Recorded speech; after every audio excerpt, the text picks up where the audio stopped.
I think I need to talk about where I was wrong when it comes to this Oklahoma City Indiana Pacers NBA Finals. I went in with the impression and the thought that even at Indiana's best, there's nothing that they can do to really knock OKC off their kilter. There was nothing that they could do to slow down the proverbial locomotive that was the Oklahoma City Thunder. I thought that the Thunder were just leaps and bounds better than the Pacers.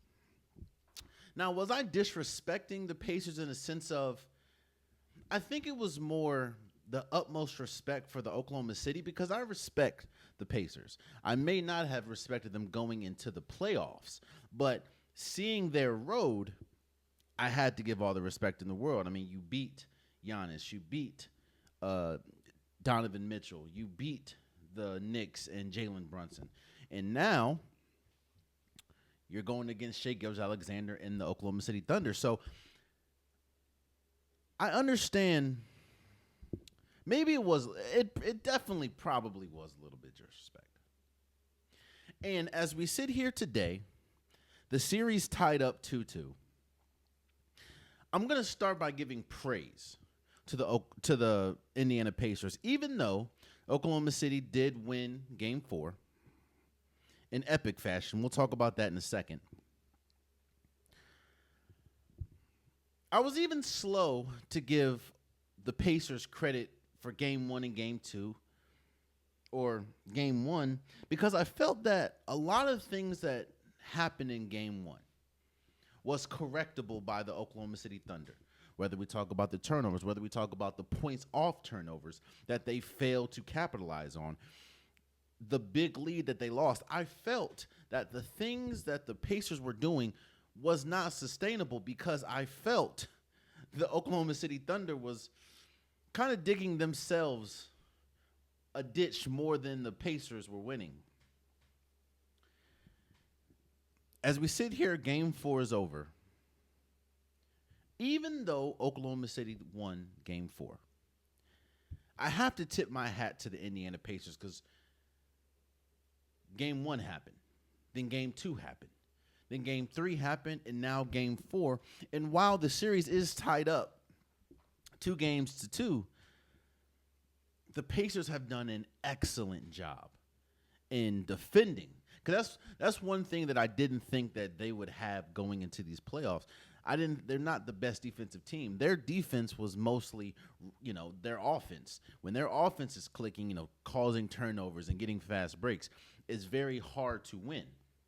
But talking about locking up, they only had really Nesmith, and Nembhard was, but Nesmith was playing well against Jalen Brunson.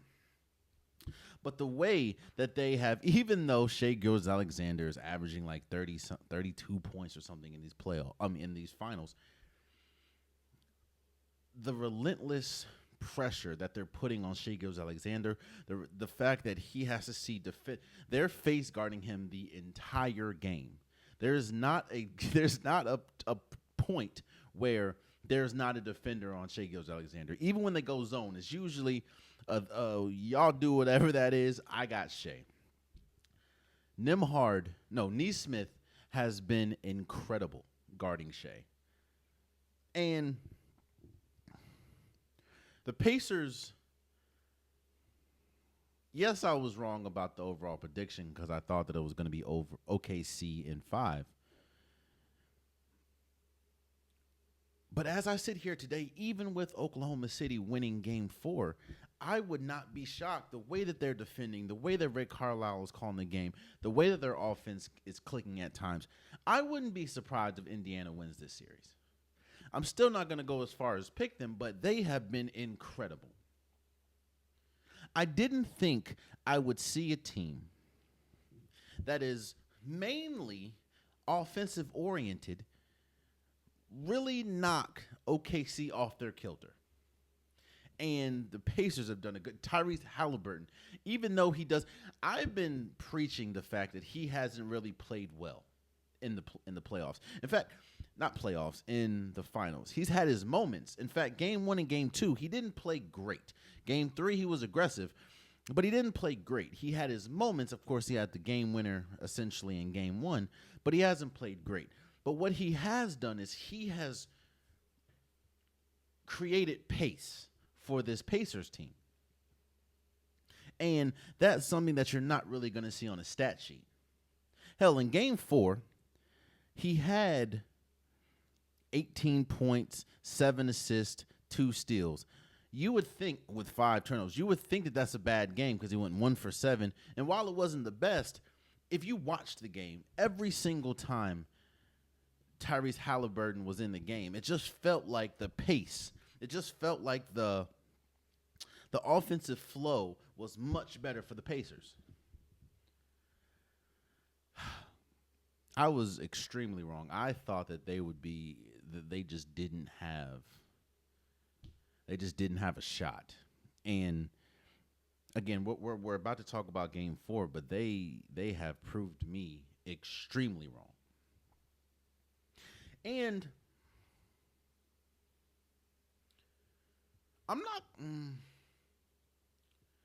One thing that I said about the playoffs, especially a playoff series, is your weaknesses are always going to get exposed. And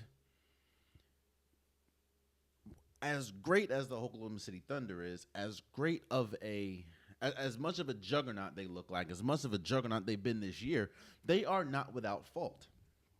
Yes, they were all-time great defense when we talk about the numbers and the statistics. Yes, they were great offensively. Yes, they have the MVP in Shai Gilgeous-Alexander, but that does not mean that they are not a team without flaw. And I didn't think that the Pacers were going to be able to exploit their flaws,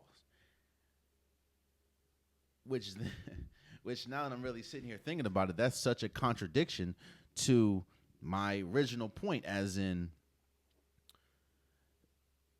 a playoff series is going to expose your flaws. And what are the flaws for the Oklahoma City Thunder? They go into stretches, and we saw this in game 4. They go into stretches where they cannot shoot the 3 to save their life. In fact, in game 4, they went 3 for 17. Now, yes, they don't take the same volume as a lot of teams in the league, but to shoot 17% from the 3 while the Indiana Pacers shot 11 for 36, that's going to be tough.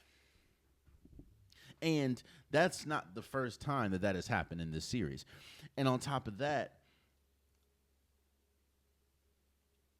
they have done a great job on Shai Gilgeous-Alexander. I know that it doesn't seem that way because he's averaging 32, 33 points a game.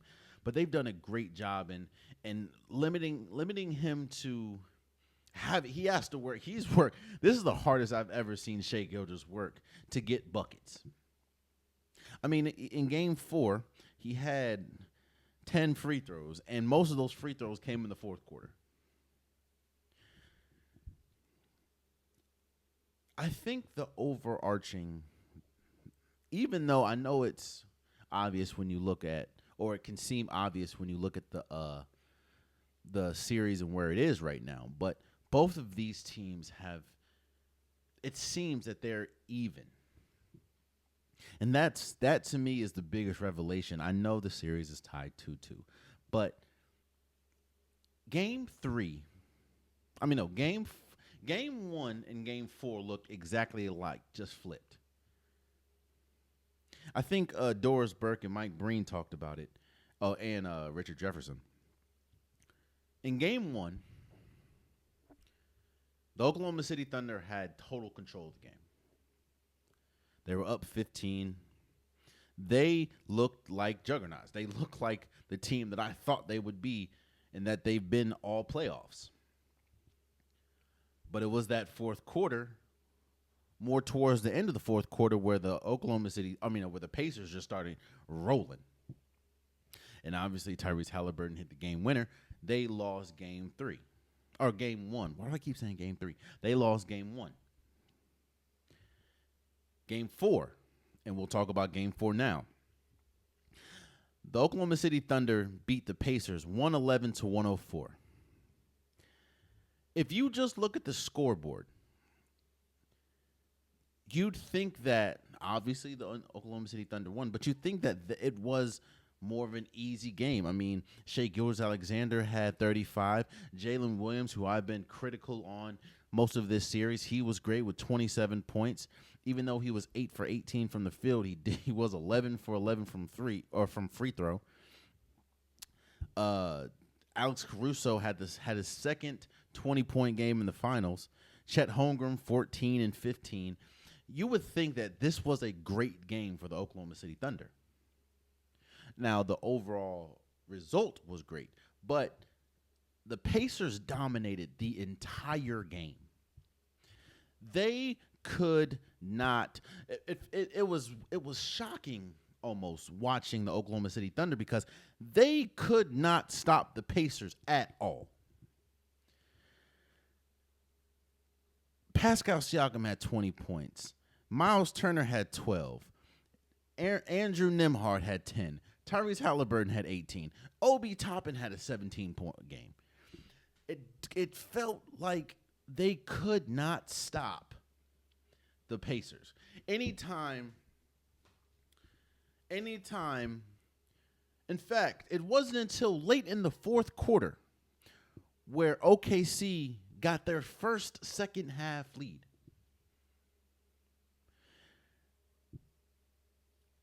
But like I said, game one and game four felt eerily similar, just flipped.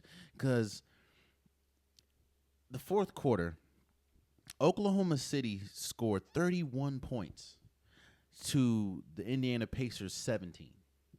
A lot of that was they were getting the foul calls. Once the Pacers got into the bonus, which was probably like 5 minutes left in the game, it was just constant, relentless, get to the rim. And then, and you see this, it's not just NBA, but basketball in general.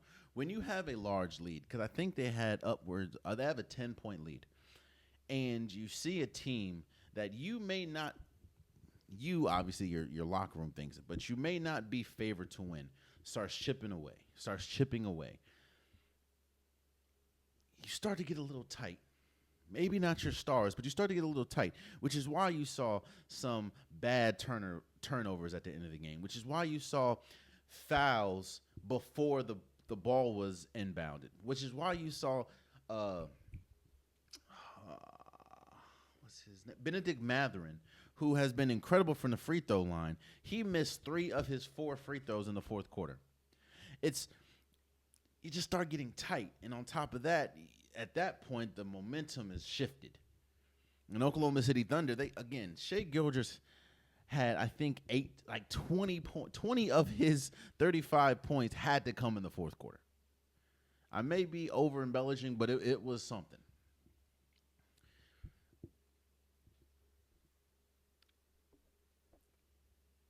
Yes, Oklahoma City did not. This was one of those gritty wins. This was one of those. They were struggling all game. Again, they hit 3 threes, 3 out of 17.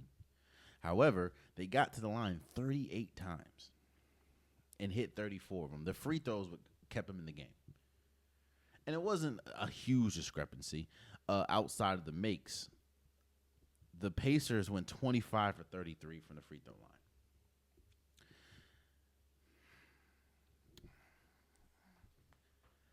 After game 4,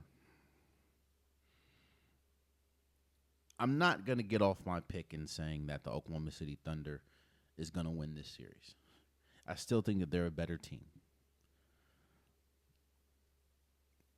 But I don't think the gap is as wide as I anticipated going into the finals. Now, I don't think, who knows? Because I know one thing that I will give both Oklahoma City and Indiana for is they have some of the best home crowds in the league. Playing in playing in Oklahoma City, playing in Indiana, that it's ruckus. So I said I don't know if I said it on the podcast, but I know going into game 4, I said whoever wins game 4 wins the series. Because essentially, if the Pacers would have won, they would have been down, or they would have been up 3-1. And as great as I thought the Oklahoma City Thunder were, the Pacers have not shown the ability to lose 3 straight the entire playoffs. So I didn't think it was going to happen. Oklahoma City, if you were able, you did lose game 3. If you were able to win game 4, you tie up the series, and now it's essentially got to go home. You got to win 2. You got to win 1 to win. You got to win 2, obviously, but 2 of them are at home. So both of these teams have been extremely evenly matched. I talked about game 1 and game 4 because they looked eerily similar. Same as game 2 and game 3. Game 2, the Oklahoma City Thunder, I'm not going to say they dominated, but they exercised their demons from game 1 and kind of showed that they were the better team and kind of showed, okay, when we play our best, while we're not blowing a team out by 40, which they've done, this is who we are. Same thing happened in game 3. Game 3, you have aggressive Tyrese Halliburton. You have an aggressive Pascal Siakam. Everyone was aggressive and everyone was hitting, and then you got what you got.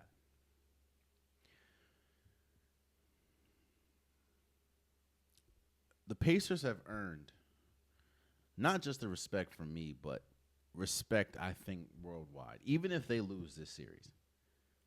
And I also think that this is the beauty of the whole small market thing. When you have something that is regularly talked about as a negative, small market teams making it to the finals, this is something that a lot of people don't want. A lot of people didn't want. But to have a NBA Finals this competitive and this exciting to watch, it's such a pleasure.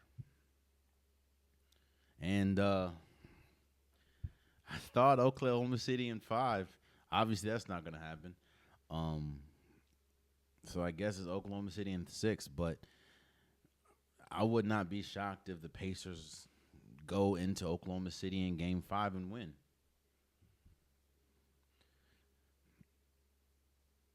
And what's crazy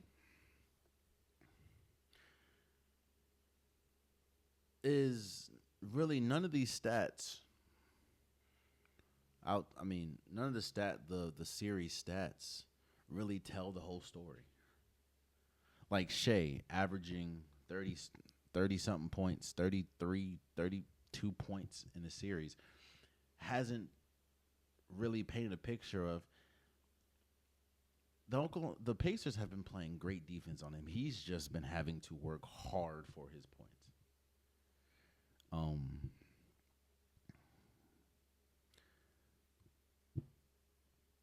Congratulations to the Oklahoma City Thunder to score, and that's another thing which is crazy, man. To score 31 points in a game where you could not buy a 3. And really, nothing was going right offensively. They had 13 turnovers. Pacers have 15. And for an Oklahoma City Thunder team, 13 is a lot. Hell, Shea Gilgeous plus minus was 0. Yeah, that game 4 looked eerily similar to game 1. It was just in reverse. And I thought, again, I don't know if I said it on this pod or not, but I thought whoever won game 4 was going to win the series, and obviously Oklahoma City won. But it didn't look like that for 40 minutes. And I will give credit to Oklahoma City. They were fighting too, right? It was kind of one of the biggest reasons why I thought that they were going to lose that game is every time they made a run. Every time they made a run, they'd either foul trying to box out. Somebody would hit a mean shot, like Pascal Siakam would hit a shot. Nembhard would hit a shot. Obi Toppin would hit a shot or get a steal. It just felt like every time they pushed it or that they clawed back to 2-3 point game, the Pacers would go on a mini run and it'd be a 7-0 run or be a 5-0 run. And then it'd be like, now it's an 8-point game. And that kept happening in the second half. In fact, the Pacers won every quarter but the fourth. In the fourth, they just got blown off the 31-17. This has been a great finals, man. I don't know what to tell you. This has been a great finals. I was extremely wrong, man. But congratulations to Oklahoma City for beating the Indiana Pacers 111-104 in Game 4, tying up the series as it goes back to Oklahoma for Game 5. Oh, man, you stayed to the end of the video. I appreciate you. If you like what you saw, be sure to hit that subscribe button so you'll never miss any content from your boy. You can also go back and watch past episodes, past clips, and don't forget that the Unpopular Podcast, new episodes drop every Wednesday and Saturday. Appreciate you.